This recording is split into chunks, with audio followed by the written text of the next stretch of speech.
বৈরী আবহাওয়ার কবলে পড়েছে পুরো দেশ। একদিকে ভারী বৃষ্টিপাত, অন্যদিকে মৌসুমের প্রথম তুষারপাত। দুটোই দুর্ভোগে ফেলেছে অসংখ্য মানুষকে।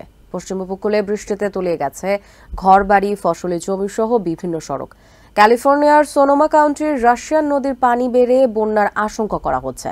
গত ৭২ ঘন্টায় ১২ ইঞ্চি বৃষ্টিপাতে সান্টা রোজার শহরতলি পুরোটাই তলিয়ে গেছে। এছাড়া সান ফ্রান্সিসকোতে বন্যার সতর্কতা জারি করা হয়েছে।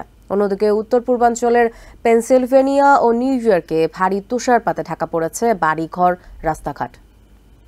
দেশের পশ্চিম উপকূলে ভারী বৃষ্টিপাত অব্যাহত রয়েছে। বৃষ্টিতে নদীর পানি বেড়ে তা উপচে পড়ছে ফসলি জমি ও বিভিন্ন খামারে, ফলে তলিয়ে গেছে বিস্তীর্ণ এলাকা। ঝড় বৃষ্টিতে বিপর্যস্ত এখানকার জনজীবন। ক্যালিফোর্নিয়ার সোনোমা কাউন্টির রাশিয়ান নদীর পানি বেড়ে বন্যার আশঙ্কা করা হচ্ছে। চিকো শহরের একটি সড়কে আটকা পড়া ২ যাত্রী ও তাদের পোষা প্রাণীকে উদ্ধার করেছে উদ্ধারকর্মীরা। গত ৭২ ঘন্টায় ১২ ইঞ্চি বৃষ্টিপাতে সান্টা রোজা ডাউনটাউন পুরোটাই তলিয়ে গেছে। গত বৃহস্পতিবার একদিনের বৃষ্টি গত ২৫ বছরের রেকর্ড ভেঙেছে।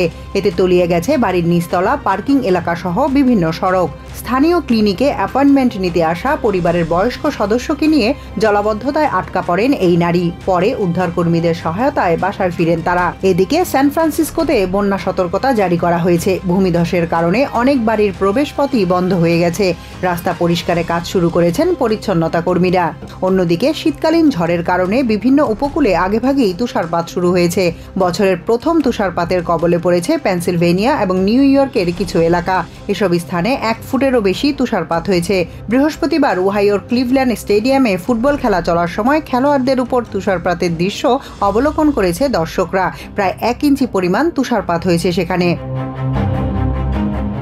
একদিকে ভারী বৃষ্টি, অন্যদিকে মৌসুমের প্রথম তুষারপাত। এমন বৈরী আবহাওয়া ভাবিয়ে তুলেছে আসন্ন থ্যাঙ্কসগিভিং ডেতে বেড়াতে বের হওয়া ভ্রমণ প্রেমীদের। উত্তর পূর্বাঞ্চলে অব্যাহত ভারী তুষারপাতের ফলে পেনসিলভেনিয়ার লাকানা কাউন্টির বিভিন্ন রুটে এরই মধ্যে আটকা পড়েছে ট্রাক সহ বিভিন্ন যানবাহন। ফলে সৃষ্টি হয়েছে তীব্র যানজটের।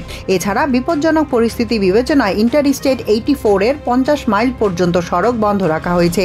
এদিকে সড়কের পাশে থাকা গাছের ডাল কাটতে গিয়ে বিদ্যুতের তার কেটে ফেলায় বিদ্যুৎ বিচ্ছিন্ন অবস্থায় রয়েছে ১০০,০০০-এরও বেশি মানুষ। Tahmina Tashi, TVN24 news desk. New York থেকে সম্প্রচারিত TVN24 টেলিভিশন বিশ্বজুড়ে বাঙালির কণ্ঠস্বর।